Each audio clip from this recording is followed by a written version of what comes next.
지난 10일 윤석열 대통령과 국민의힘 지도부가 오찬을 했는데 그 비하인드 스토리도 많이 보도가 되고 있어서 좀 소개를 해드리겠습니다. 특히 윤석열 대통령 부부 사이의 농담도 소개가 됐는데 김건희 여사가 개방된 청와대를 보니까 만약에 청와대에 들어갔으면 안 나오고 싶었을 것 같다라고 얘기하자 윤 대통령이 안 보여주길 잘했네 라고 농담을 했다라는 대목입니다. 일단 지난 10일 한 오찬 장면부터 보시죠.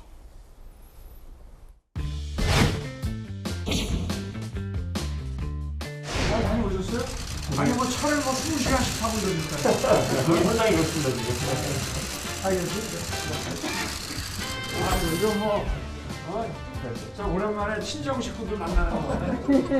이쪽 사람들 만나보니까 좀 어떻습니까? 종전이 가까운 시기에 되게 어려워 보이고 여러 가지 뭐 지원책이나 이런 것에 대해서 좀 국내외적인 뭐 법적인 또 여러 가지 뭐 이런 부분이 있어서 그래도 빨리 결론이 났으면은 우크라이나 사람들이 대통령 취임하신 이후에 취임사 내용까지도 파악하고 있고 기대치가 좀 많긴 많아서 오히려 부담스럽습니다. 또 그만큼 자기들도 절박하다는 얘기예요. 절박합니다.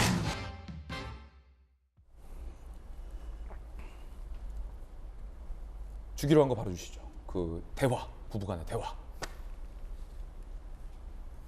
청와대가 이렇게 좋은 곳인 줄 몰랐다. 청와대를 둘러본 후 만약 여기 와서 살았다면 청와대를 나가기가 굉장히 어려웠겠다. 김건희 여사가 청와대를 둘러본 후에 이렇게 얘기를 했다는 겁니다. 그러자 윤 대통령이 아내와의 일화를 전하며 속으로 안 보여주길 잘했다라고 생각했다라고 이제 쪼크를 했다는 건데 김수영 교수님, 그러면은 윤 대통령이 일부러 부인에게 안 보여줬다, 청와대를. 약간 농담스럽게 이제 얘기를 하신 건데요. 이제 청와대를 둘러보니까 너무 넓고 자연환경도 좋고 여러 가지로 여기에 한번 들어오면 정말 나가기가 싫었겠구나라는 이제 말을 김건희 여사가 하니까 약간 농담식으로 윤석열 대통령이 안 보여주길 잘했다라고 이제 생각을 하셨다는 건데, 사실 이 청와대 얘기가 저는 조금은 불편한 부분이 뭐냐면 문재인 대통령이 그 청와대 안에 있었던 게 뭔가 잘못은 아니잖아요. 그러니까 그 안에서 구중궁궐 안에서 뭔가 뭐 비리를 저질렀다라는 식으로 자꾸 비춰질 만큼 청와대는 굉장히 닫힌 곳이고 그 안에서 호의호식하는 곳이다라는 식의 이미지를 계속 부각하는 말을 하는 게 전임 대통령들에 대한 예의가 전 좀 아니라고 생각하거든요. 그래서 청와대를 물론 국민들에게 개방하고 한 것 굉장히 치적이고 좋긴 한데 더 이상 이제 이 청와대를 국민에게 돌려줬다. 그리고 그 안은 굉장히 구중궁궐 같은 곳이고 너무나 호화스러운 곳이다라는 언급은 이제 국민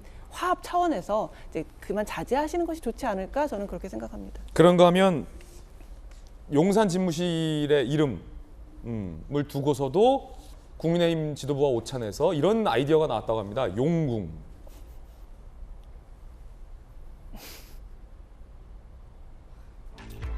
용궁은 어떤가? 진짜예요. 제가 농담하는 게 아니라 농담으로 했겠죠. 기자들이 대통령실을 용화대나 용궁이라고 부른다.